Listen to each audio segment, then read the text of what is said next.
everyone, this is Tim from Your 6 Studios. Today in this video I'm going to show you how to connect and pair your Soundcore headset to your iPhone. So you can see I have these earbuds right here. It's very easy to connect on my iPhone. Let's go on over to settings and find this, then open up settings. Now under settings we want to go down to Bluetooth. Tap this, turn on Bluetooth, and scroll on down to the bottom. Open up your Soundcore headset right here, and then just remove the devices.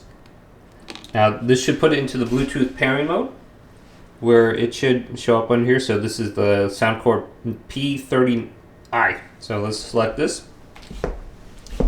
And now it's connected under here. We can go to the I, and we can go to forget this device in the future. If we want to go ahead and bring it to a new device, it'll be a lot easier if we do that. So hopefully this video did indeed help you out. If it did, leave it a big thumbs up and subscribe to my channel down below for more tech videos coming up next on Your 6 Studios.